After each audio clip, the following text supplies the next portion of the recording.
O mundo do patrocínio no esporte gira mais do que a própria bola em alguns momentos. Puma e Adidas são duas das marcas que mais estampam suas logos em clubes, camisas, chuteiras e contam com embaixadores em todo o mundo. Neymar, Maradona, Pelé, Cruyff, Al Hilal, Manchester City, Borussia Dortmund e a seleção uruguaia são alguns dos nomes que fizeram da Puma um grande sucesso no futebol. Do outro lado, Messi, Neuer, Kaká, Beckham, Flamengo, Real Madrid, Bayern de Munique e Alemanha são marcas quase que registradas da Adidas. Porém, a seleção germânica, que veste Adidas há mais de 70 anos e conquistou 4 Copas do Mundo com as 3 listras, vai mudar de fornecedora em 2025. A ligação entre Puma e Adidas possui raízes históricas e familiares, o que torna as marcas muito além de simples concorrentes. Mas antes da gente contar melhor sobre a polêmica relação entre as marcas, deixe seu like, inscreva-se no canal e confira nosso podcast no Spotify toda segunda e quinta para você ficar por dentro de tudo o que acontece no futebol brasileiro. Recapitulando, tudo começou lá na Alemanha, mais precisamente no ano de 1924, quando dois irmãos, Adolf e Rudolf Dassler, decidiram criar um negócio juntos. Adolf queria arrumar uma forma de ganhar dinheiro desde muito cedo e até tentou se aventurar na cozinha. Fez curso de padeiro, mas logo viu que fazer pães não era muito a sua praia. Rudolf, que era mais velho, tentou ser policial, mas logo também percebeu que não levava muito jeito em prender pessoas. Os irmãos se davam muito bem na infância, apesar das personalidades bem diferentes. O caçula era mais na dele, um pouco introvertido, enquanto o mais velho chamava atenção por ser justamente o oposto, comunicativo e extrovertido, características de quem tem o comércio na veia. Filho de um sapateiro, Adolf aprendeu a arte de confeccionar calçados e mandava muito bem nisso.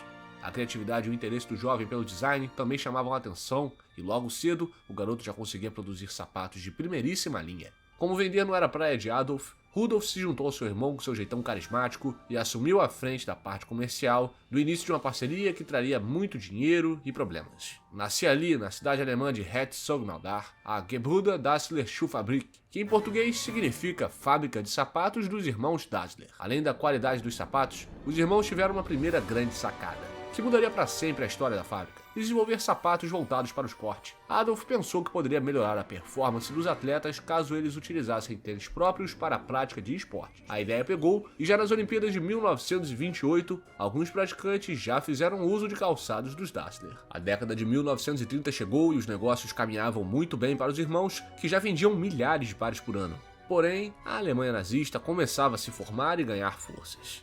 Os irmãos, que tinham estímulo do governo para produzir artigos esportivos, acabaram se filiando ao partido nazista e se aproximaram ainda mais dos atletas. A dupla criou, inclusive, o que provavelmente foi a primeira linha de calçados com travas que revolucionou a prática de vários esportes. As Olimpíadas de Berlim, capital alemã, em 1936 se aproximava e a dupla enxergou o contexto como uma grande oportunidade de negócios. Ironicamente, apesar da filiação ao nazismo e do estímulo que tinham do governo, um dos atletas que os Dassler foram atrás para oferecer um par de calçados foi ninguém mais ninguém menos que Jesse Owens, corredor afro-americano nascido no Alabama. O atleta aceitou a oferta e utilizou o tênis de corrida dos Dassler. Owens entrou para a história ao conquistar 4 medalhas de ouro no atletismo e subir no lugar mais alto do pódio com a presença de Hitler, que batia na tecla da supremacia branca no esporte e ficou revoltado com a vitória de Owens.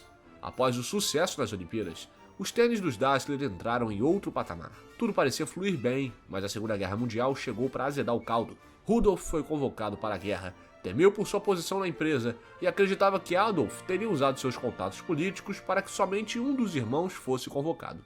Quase 2 anos depois, em 1945, Rudolf fugiu do campo de batalha e voltou para Herzogenaurach, mas logo foi preso por deserção.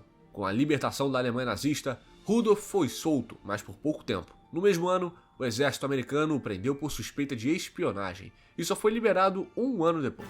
O problema é que a denúncia de espionagem, segundo os americanos, partiu de alguém próximo a ele. A desconfiança de Rudolf foi imediata: seu irmão Adolf. Vale lembrar que ambos eram casados e suas esposas se odiavam, o que também aumentou o problema entre as partes. A relação entre os Dassler ficou insustentável e em 1948 a dupla resolveu se separar. Adolf ficou com a fábrica original e, para definir um novo nome para o negócio, fez uma mescla entre o seu apelido Adi com as iniciais do seu sobrenome Dassler, o que resultou no nome Adidas. Rudolf, que foi para o outro lado da cidade, teve a mesma ideia. O resultado ficaria Ruda, mas logo ele percebeu que não seria uma boa escolha e optou por um nome mais atlético, Puma. Os funcionários da fábrica original se dividiram entre os irmãos, e a cidade inteira também. Herzogenaurach ficou conhecida como a cidade do pescoço torto ou cidade do olhar para baixo, porque todos os cidadãos davam uma olhada nos tênis da outra pessoa antes mesmo de interagir com ela. A regra da convivência era bem simples. Quem usava Puma não se misturava com quem usava Adidas. Isso mesmo, uma família ou servia a Adidas ou a Puma. Namorar, só se a marca do pretendente fosse a mesma. Os irmãos morreram sem se falar, e mesmo após a morte, a distância entre Adi e Rudolf se manteve, já que eles foram enterrados em lados opostos no cemitério. Como você viu, a Alemanha ficou pequena para tanto ódio, já que as marcas continuaram sendo importantes fornecedores de materiais para clubes, seleções e atletas. Um dos casos mais marcantes foi o do Rei Pelé. No auge do jogador, houve um acordo entre Puma e Adidas chamado Pacto Pelé, em que as duas concordaram em não patrocinarem o rei para evitar um leilão que pudesse arruinar as duas empresas. Só que a Puma deu uma despertalhona, traiu o acordo e fez uma das maiores jogadas de marketing da história. Instantes antes da bola rolar na partida entre Brasil e Peru, válida pela Copa do Mundo de 1970, sim, a Copa do Tri, Pelé pediu um tempinho para o juiz para amarrar as chuteiras. Quando Pelé se ajoelhou, todo mundo que assistia a partida pôde perceber o traço branco característico da Puma na chuteira e notaram que Pelé usava o calçado da marca. Reza a lenda dos botequins que o rei disfarçadamente calçava as chuteiras da Adidas porque se adequava melhor aos pés dele, mas ele tirava as 3 listras para não chamar atenção.